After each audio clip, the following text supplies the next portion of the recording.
guys, welcome back to another lab. So today we are going to be solving this Portswigger lab of CSRF where token is tied to non-session cookie. This is a lab in which we are going to be using burpsuite, and the objective is to use a CSRF attack to change the viewer's email address. So we have two users in with us. So let's go and get started. So firstly, we are going to go, and this is our lab. This is how it looks like. And I'm going to go and I'm gonna log in. So when I go to click to my account and when I log in as Veena and the credentials as Peter, as you can clearly see, this is how the web page looks like. I have opened the same blog in another incognito mode, and in that I'm going to enter the second user's credentials, which are Carlos and Montoya. So here it is. We are inside. Alright, so now let's go and trigger a similar request for both the users. So let me just cut this quickly. Alright, so what I'm gonna do here is I'm gonna do some changes. Let's say I make it to aa@gmail.com for the user Veena. Alright, and I'm gonna intercept this request. So this is how the request looks like. And let me rename this as user1 change email. Alright, now let me do the same for the user 2. Okay, it says email not available, that's fine. Now let me do the same thing for user 2. And I'm going to click on update email. Okay, so again I'm going to turn the interceptors on and I'm going to click the update email and I'm going to send it to the repeater. And this is how it looks like. So here, let's say if I change it to CCC, it is gonna work. So this is for the user 1 and this is for the user 2 change email. Alright, so here you can see there are two tabs. The first tab is the request for the user 1, wherein the session for user 1 is CP, while in second tab there is for user 2 while the session starts for NH. So what is the difference between user 1 and user 2? Everything looks the same. The only difference is in the CSRF. This, basically this site is vulnerable to CSRF. So what they did as a protection mechanism is they added a CSRF token. Now, with the addition of a CSRF token, it is difficult to predict, right? That what an attacker cannot craft a CSRF attack because this values cannot be predicted, because this I cannot predict or any attacker cannot predict this value. But for another user, let's say if I have access to another account, now if I try attacking the first account, I can try and think of some attacks. So one thing I can see in both the users is that depending that we have different CSRF keys for both of them. That's one thing I notice. Second thing which I notice is that the values over here are also different.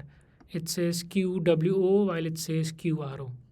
Now what I'm going to try and do is I'm going to try changing the value of CSRF key of user 2 and I'm going to put it in user 1 and I'm going to check.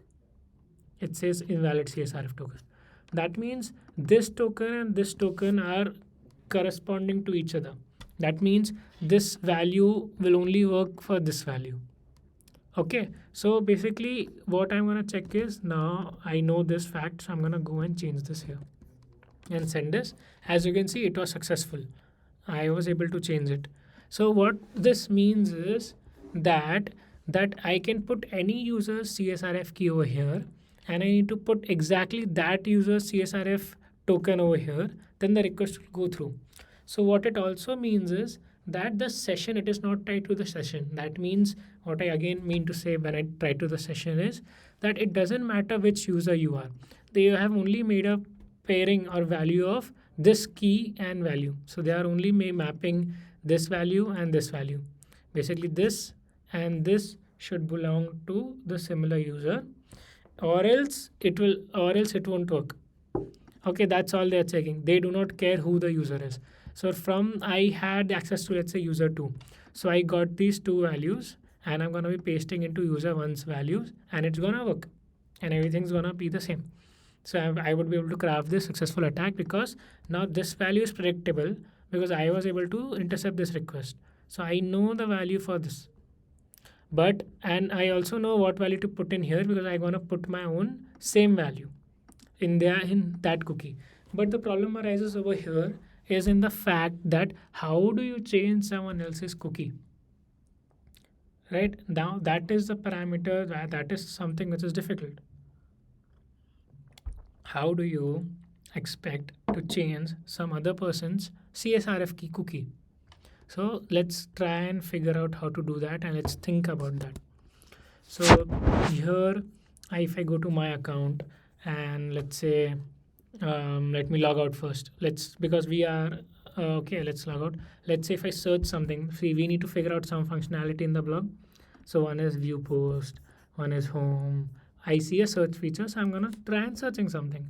I'm gonna search for AAA and I'm gonna search.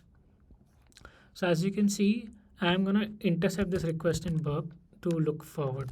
Like how does it look like? So if I'm gonna search AAA and if I intercept this, send it to the repeater. So this is how it looks like.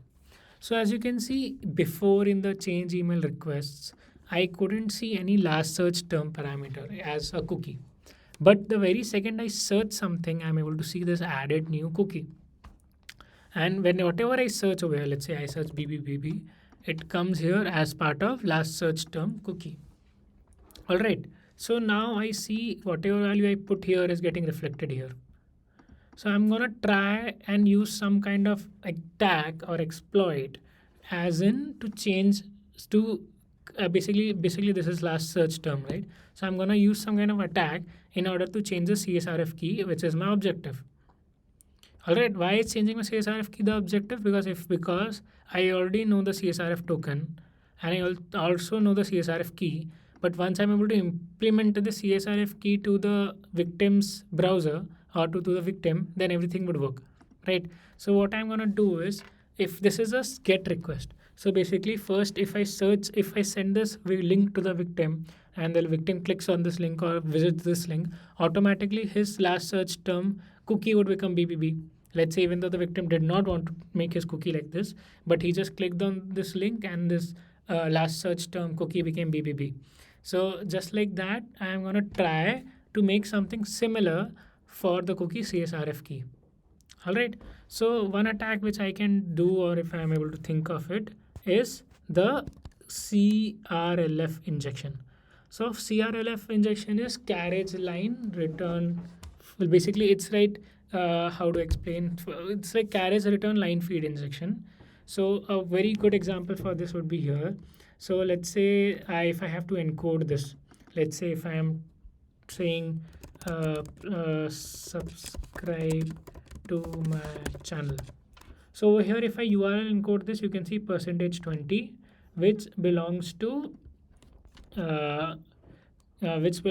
space. So this space is being encoded as %20 in a URL. All right. So let's say subscribe. So let's say if I say please subscribe, then you can see again a %20 is here. All right. Now, but if I put enter space, like I press enter, so now you can see %0a. Now what is this %0a? Just like how space denoted %20, just like that %0a denotes a new line. All right, this is a new line. And so just like that, what I am trying to do here is a CRLF injection.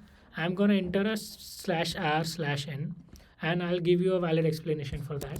So let's say this is how the request looks like. And if I click on this button, you can see after every line ends, you can see a /r/n. You can see over here. So let's say if I want to set another cookie, another cookie is gonna come after here, right? So over here, if I put /r/n, it is gonna get me a new line. So to enter /r/n, I'm gonna enter %0d, and I'm gonna press %0a. And if I send this, I'm gonna wait for the request. Let me send it again. Just a second. Okay, this is working.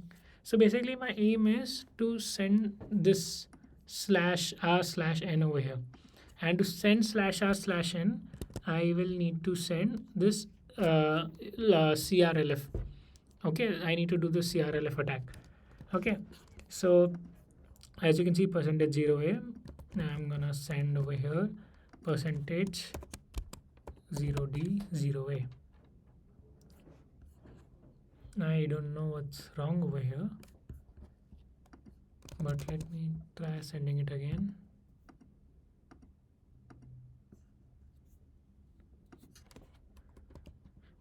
Just a second.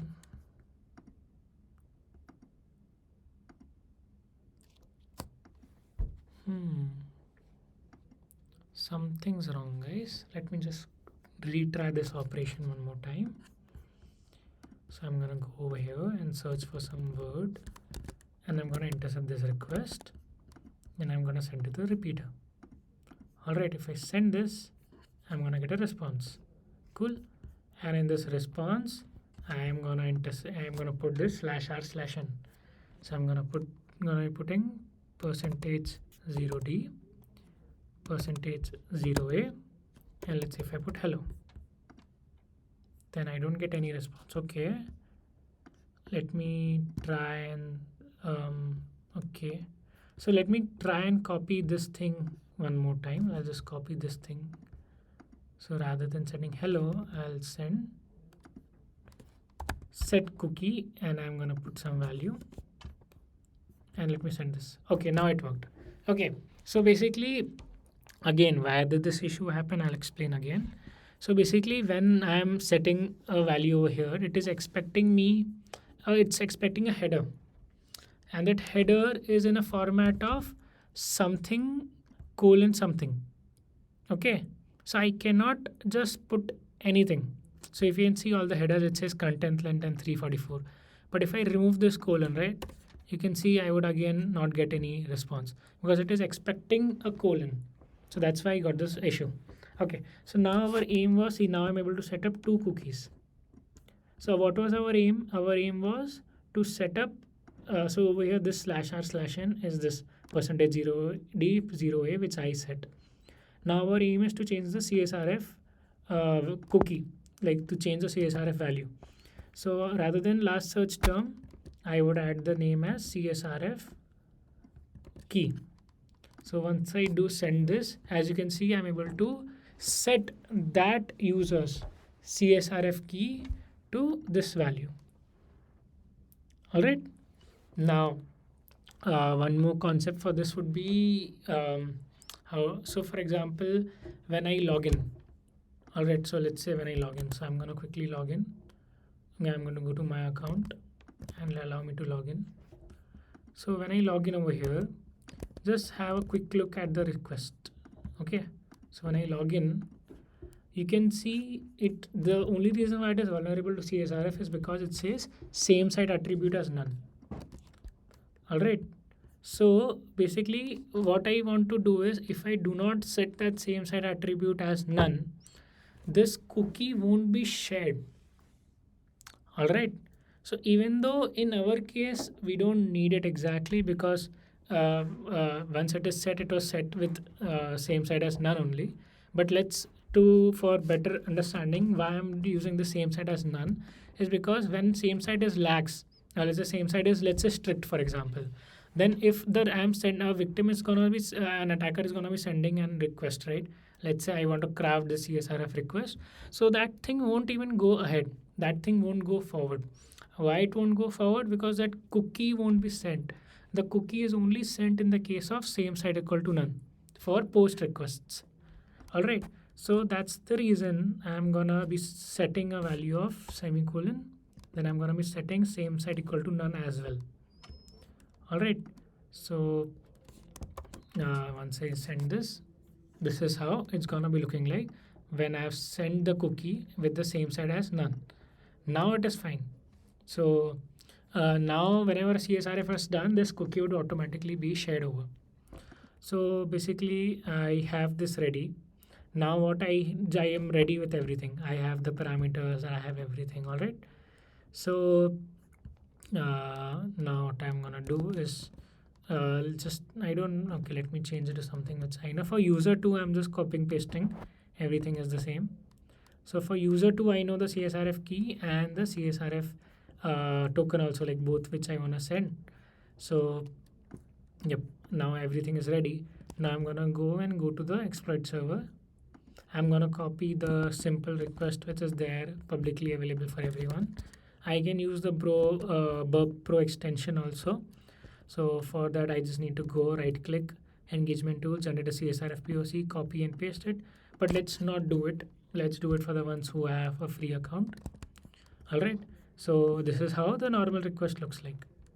So what I'm gonna do is I'm gonna add another input firstly. Why am I adding another input? Because here we can see two inputs. One is CS because whenever change email request is going, let's go to change email request. You can see two things. One is email and one is CSRF. So email is there. That is our value, whatever we added. All right. And then I'm going to add the CSRF. So I want two things to be shared, right? And the value would be this token. So let me quickly go and verify if this is working or not. So if it is working, this will give me 302. Yeah, but it is working. So now before I send this to the victim, I want that victim CSRF cookie to be set to this value. For that, I'm going to be using the CRLF injection, which is over here in the search parameter. So I'm going to go copy URL. So rather than script, I'm going to remove this script tag. And I'm going to add an image tag. So img src is equal to whatever our value was there. On error, so let's say if we get an error, then do this operation of document.form.submit.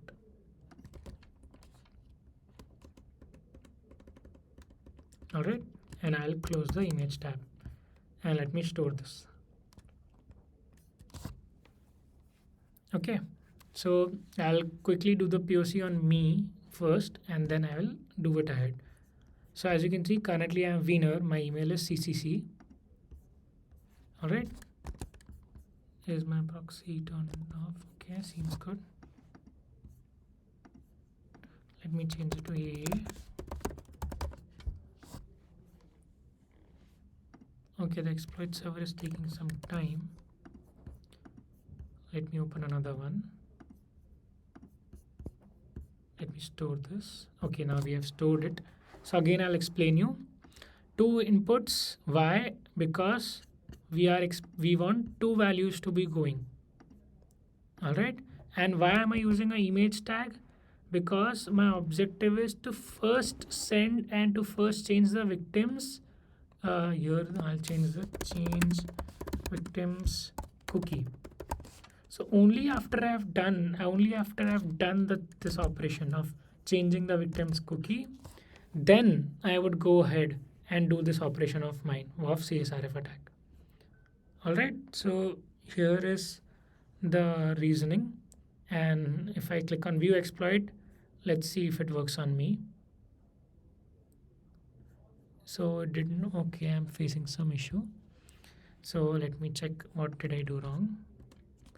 So this is an image tag and everything seems good. One open bracket and there is another closing and seems good to me. So let me store it.